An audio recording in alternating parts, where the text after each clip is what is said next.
Dirbant su socialinės rizikos grupės šeimom ir jų nariais patyrusiais psichologinę krizę, padedant krizę įveikti, aktualu yra pačiam žmogui padėti mažinti jaučiamą sumaištį, atstatyti žmogaus veikimą normaliomis gyvenimo sąlygomis. Ir šiam procesui būdinga kelti gausybę mažų tikslų. Visų pirma, svarbu padėti žmogui stiprinti orientaciją savyje ir aplinkoje. Pirminių pokalbių metu ir vėliau nuolat palaikant sistemingą komunikaciją su klientais, aktualu stengtis padėti žmogui atsakyti į klausimą, ką aš jaučiu, kokią aplinką aš matau, kas tiksliai joje nutiko. Svarbu padėti žmogui išvengti negatyvių vertinimų, abstrakčių vertinimų. Aktualu padėti pamatyti smulkius elementus pačiose įvairiausiose situacijose. Svarbu padėti susikurti saugią atramą, nuo kurios krizę patiriantis asmuo galėtų atsispirti, ieškodamas saugumo, galėjimo, pasitikėjimo savimi. Pirmiausia, klientui suteikiama informacija susijusi su krizinė situacija. Perteikiami faktai, įvykiai, objektyvus jų vertinimas, galimybės, kaip išspręsti situaciją, kokios įmanomos pasekmės, vienaip ar kitaip elgintis. Aktualu suteikti informacijos apie tai, ką yra normalu jausti išgyvenant krizę. Kokia krizei būdinga trukmė, kokie yra įveikos būdai, kaip žmogui ieškoti psichinės pusiausvyros stiprinimo, kaip atsipalaiduoti ir kaip išvengti negatyvaus streso pasekmių. Aktualu parodyti žmogui, ką jis turi pamatyti, į ką turi atkreipti dėmesį, būdamas nuolatinėje savo veikloje, kasdienybėje, rutinoje. Susitvarkant su jausmais, asmeniui svarbu išlieti sielvartą, visas su tuo susijusias emocijas. Svarbu sudaryti žmogui sąlygas papasakoti apie įvykį, iškelti į paviršių prisiminimus. Išklausyti visus įmanomus situacijos vertinimus, visas kylančias mintis. Aktualu paskatinti likti ne vienam su patiriamais jausmais, tačiau jais pasidalinti su socialiniu darbuotoju, su artimaisiais. Tuo pačiu metu, kai dirbama su konkrečiu klientu, naudinga padėti ir šeimos nariams. Padėti suprasti, kaip jaučiasi jų šeimos narys išgyvenantis krizę. Padėti suprasti, kokios pagalbos galima tikėtis. Padėti suprasti esmę, kodėl krizę išgyvenantis asmuo vienaip ar kitaip elgiasi. Kodėl sutriko visos šeimos kasdienybė, kodėl sutriko jų poreikių tenkinimas. Be kaltinimo, be vertinimo, tiesiog paskatinant konstruktyvią komunikaciją ir aktyvuojant palaikymą individui iš šeimos, skatinant jų sutelktumą, skatinant jų tarpusavio supratimą. Svarbu padėti žmonėms pajusti, kad jie gali kontroliuoti įvykius, padėti atlikti veiksmus ir leisti jiems šiek tiek koreguojamiems, šiek tiek valdomiems judėti krizės įvykos link.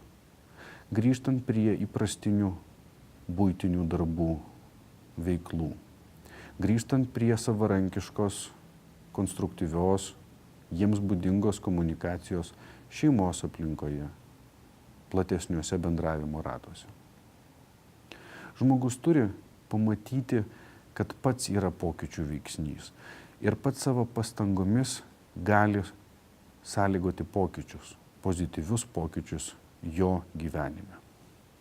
Tai galima įgyvendinti siejant aš su pokyčiais, vidinį žmogaus aš, atstatant jo savivertę, atstatant jo savęs vertinimo struktūros kriterijus, darant juos konkretesniais. Na, tai labai aktualu atsižvelgiant į tai, jog sunkius krizinius išgyvenimus patiriantys asmenys yra linkę save vertinti neigiamai. Neretai, jei įprastai gyvenantis žmogus turi aibę kriterijų, pagal kuriuos save vertina ir skirtingai akcentuoja savo vertę skirtingose situacijose, veiklose, suvokia, kad jis itin efektyviai veikia konkrečioje gyvenimo sferoje ir kiti jo aplinkos asmenys gali būti kiek geresni, kiek profesionalesni, tikslesni už jį veikdami kitur, jis priima kaip normalią gyvenimo aplinkybę, kad nėra idealus. Tuo tarpu su kriziniais išgyvenimais susidurintis individas yra linkęs absoliutinti negatyvų savęs vertinimą. Apatija neretai yra paskatinama savęs neigiamo vertinimo apskritai, kai žmogus nebetiki, kad nors ką nors gali padaryti tinkamai, kai atsisako planuoti, tikėti, viltis.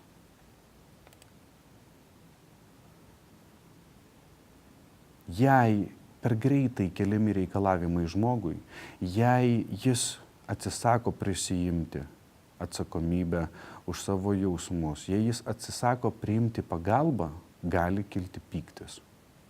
Neretai jis išreiškiamas paslėptai. Neretai pyktis savo ar artimiems šeimos nariams slepia tiesiog žmogaus nuoskaudą, nepasitikėjimą savimi ir aplinka. Slepia negebėjimą išreikšti savo jausmus ir savo poreikius, negebėjimą netgi suprasti savo turimus aktyviausius poreikius. Taipogi krizes išgyvenantiems žmonėms būdinga bipolinio mąstymo ir pasaulio matymo būdu pririšti poreikių tenkinimą prie labai konkrečių norų, iškelti pernelyg griežtus ir tikslius reikalavimus poreikių tenkinimui. Reikalaujama artimiausioje aplinkoje gyventi įtampos sąlygomis. Nors to tikrai neturėtų būti. Pyktis kyla iš bejėgiškumo jausmo, ką nors pakeisti, iš protesto prieš aplinką ir patį save. Pyktis kyla iš nusivylimo tais, kurie paliko, laiku nesuteikė pagalbos, kurie ir dabar galimai nesupranta, kurie, kaip klientas, mano atstumia, ignoruoja, neatjaučia. Tai neišsakytų, neišspręstų jausmų paprastiems, atitolusiems artimiesiems perteikimas. Tai pykčio projektavimas į tuos asmenis, kurie yra čia ir dabar. Tokie pykčio proveržiai gali virsti psichologiniu smurtu, kai krizę patiriantis žmogus, stengdamasis išreikšti savo nuoskaudą, smurtauja prieš savo šeimos narius, smurtauja prieš darbuotoją, kuris stengiasi jam padėti, kitus specialistus. Jei krizė chronizuojasi, toks elgesys tampa santykiniu normatyvu konkretaus kliento gyvenime, mąstyme, elgsenoje. Būtent todėl labai svarbu socialiniam darbuotojui išgirsti, ką reiškia konkretus pyktis, kokia jo kilmė. Komunikuojant, skatinant veikti, klientas turi būti paskatinamas pats pamatyti savo pyktį, jo raišką ir elgsenos pasekmes artimoje ir tolimesnėje socialinėje aplinkoje. Tokiu būdu paskatinant ne kaltės jausmą, tačiau konstruktyvius elgsenos pokyčius, mąstymo pokyčius, savęs vertinimo pokyčius. Tik tada klientas, matydamas savo veiksmų pasikeitimo rezultatą, tai efektyvesnė pagalba iš aplinkos, geresnį artimųjų žmonių nusiteikimą, jų akyse spindinčią ramybę ar net laimę, pasijaus galintis ir mokantis veikti. Tai bus reikšmingas žingsnis krizės įveikimo link. Aktualu ir tai, kad socialinis darbuotojas gebėtų identifikuoti, kaip ydingai žmonės yra linkę ignoruoti jiems teikiamą pagalbą, jiems skiriamas pastangas padėti įveikti krizę. Neretai tai pasireiškia ydinga psichologinė gynyba, kuriai būdinga yra paties asmens nesuvokimas, jog iškreipiama realybė, jog jis aplinkai skiria netinkamas vertes, vertinimus. Ydingos psichologinės savigynos būdai tik maskuoja problemas, nerealistiškai keičia aplinkos veiksnių reikšmę, jų aktualumą, asmens veiksmų reikšmę, jų prasmę, ar net ignoruojant galimybę atlikti konkrečius veiksmus įveikiant krizę. Visų pirma, kaip psichologinės savigynos mechanizmas pasireiškia projekcija. Tai dėl savo paties nesėkmių, nelaimių, sunkumų kaltė suteikiama kitiems žmonėms. Jiems priskiriami kliento nepriimti jausmai, impulsai, mintys, savęs vertinimo elementai.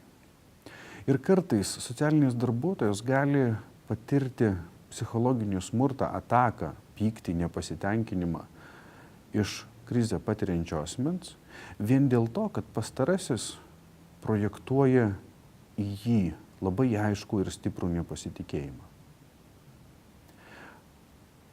Klientas pats priėmęs stigmą, negatyvius stereotipinius vertinimus iš visuomenės savo elgesio, išgyvenimams ir jausmams, kažkuria savo dalimi šventai patiki, jog aplinkiniai slepia nuo jo tikrasias mintis, jog elgesi su jom veidmainiškai. Jis patiki, jis nebeieško galimybės pamatyti realią situaciją. Jis stengiasi patvirtinti savo tikėjimą. Ir natūraliai aplinkoje pastebi pačius įvairiausius indikatorius, kurie jį paskatina dar tvirčiau patikėti savo teisumu. Taipogi būdingas pernešimas, kai jausmas ar reakcija pernešami nuo vieno objekto į kitą. Paprastai tokį, kuris yra mažiau grėsmingas, mažiau baisus ir potencialiai negalintis apsiginti. Tokiu būdu žmogus lyg ir mažina įtampą, tačiau problema, baimė ar bejėgiškumas nėra pašalinami. Nėra išsprendžiamos problemos susijusios su tikraisiais žmogaus išgyvenimais. Negatyvių išgyvenimų šaltinis nedingsta. Taipogi būdinga ir racionalizacija, kaip bandymas nuraminti save racionaliais argumentais. Vietoje tikrų situacijos veiksnių akcentuojami patogūs, kurie leidžia išlaikyti save santykinai vientisą, leidžia padėti savo pačiam patirti mažesnį kiekį aktyvių negatyvių emocijų ir skirti atsakomybę už visus įmanomus pokyčius aplinkoje kažkam kitam. Taipogi gali pasireikšti slopinimas. Sąmoningai vengiama galvoti apie neraminančias problemas, norus ir jausmus. Tarkime, jei tėvai prarado galimybę savarankiškai auginti vaiką ir pastarasis yra įkurdintas vaikų globos įstaigoje, dalis tėvų tokius gyvenimo pokyčius gali įvertinti labai negatyviai. Tokiu būdu klientas gali perteikti atsakomybę už nutikusius įvykius socialiniams darbuotojams, vaikų teisių apsaugos specialistams, policininkams. Esą ne jo veiksmai, ne jo būklė ar būsena sąlygojo vaikų poreikių netenkinimą. Ir dėl to vaikas iškeldintas gyventi kitur į aplinką, kurioje vaiko poreikiai bus patenkinami tinkamai. Esą jis nieko negali padaryti, nes tokie įstatymai, tokios aplinkybės, taip susiklostė gyvenimas. Arba netgi stengiamasi paneigti keliamas aplinkos sąlygas. Stengiamasi paneigti reikalavimus kylančius iš aplinkos tam, kad vaikai vėl galėtų augti šeimos aplinkoje. Pavyzdžiui, žmogus ignoruoja savo materialinių gyvenimo aplinkos sąlygų skurdumą, jų netinkamumą augti vaikui ir teigia, kad tuoj viskas bus gerai. Aš kelis kartus apsilankysiu vaikų globos įstaigoje ir vaikas grįš namo. Ignoruojamos darbo paieškos, ignoruojamas poreikis atsikratyti priklausomybės veiksmų, kaip girtuoklystės ar kitų priklausomybių elgsenos. Žmogus gali atsisakyti tikėti perteikiamomis nuostatomis iš aplinkos. Gali atmesti, paslėptai atmesti socialinio darbuotojo pastangas padėti reabilituotis. Taipogi gali pasireikšti efekto izoliacija, kai žmogus atskiria mintis nuo jausmų. Jis praranda ryšį su jausmais, kuriuos kelia tam tikra mintis. Toliau suvokia kognityvinius elementus, toliau sugeba analizuoti situaciją, išskirti neretai esminės situacijos detalės. Jausmus taipogi jaučia visą negatyvių emocijų spektrą, visą negatyvių jausminių išgyvenimų spektrą ir lydinčias būsenas. Tačiau paaiškina emocijų ir jausmų kilmę visai kitomis priežastimis, racionalizuoja. Taipogi gali pasireikšti neigimas, izoliacija nuo problemų. Tikėjimas, kad nėra gyvenime sunkumų, nėra nutikusios prastos situacijos, nėra grėsmės iš aplinkos ar iš savęs paties.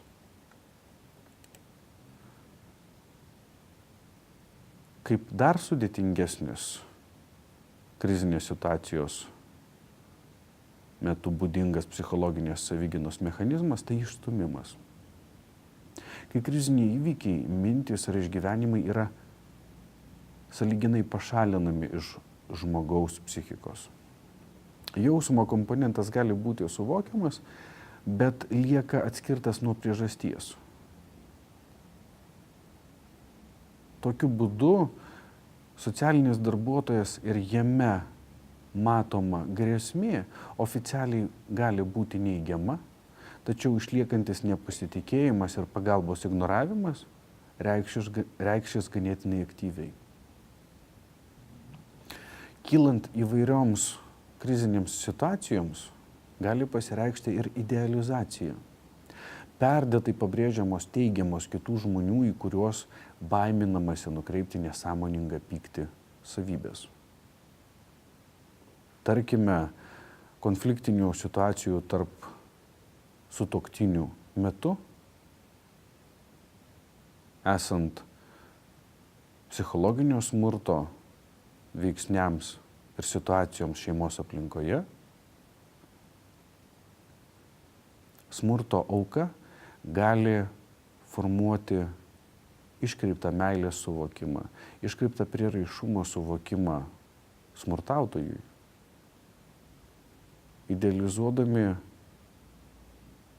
subjektyviai suvokiamas kaip būtinasias gyvenimo šeimoje aplinkybės, pačius įvairiausius veiksmus smurtautojo vaidmenyje, smurtautojo asmenyje. Vienas iš jų bus: negalima nutraukti santykių su smurtautoju, todėl kad jis yra pagrindinis šeimos finansų šaltinis. Jis vienintelis būdas išlikti, išgyventi. Tokiu būdu griūva paties krizę patiriančio žmogaus asmenybė, krenta savęs vertinimo sistemos, savęs vertinimo lygmens galimybės leisti žmogui veikti, leisti žmogui išlikti veiksniam. Taipogi susiduriama su aplinkybėmis, kai dėl neįveikiamų gyvenimo aplinkybių, dėl subjektyvaus jų pavojingumo, reikšmingumo pasitelkiama mistifikacija. Krizinės situacijos ir išgyvenimai aiškinami mistinėmis jėgomis, sutapimais, įvykiais, bloga akimi, netgi prakeikimais. Pagalboms ieškoma pas ekstrasensus arba pasireiškia kraštutinis polinkis į pamaldumą, į religingumą. Tai aplinkybės, kurių metu žmonės atsisako prisimti atsakomybę už save ir priima vaidmenį, kuriame jie gali nekeisti savo gyvenimo, neiti pozityvios adaptacijos gyvenimo eigoje keliu ir laukti išorinio dieviškos, mistiškos jėgos pagalbos veiksmo, kuris atstatys gyvenimo lygmenį į norimą ir reikia tik palaukti.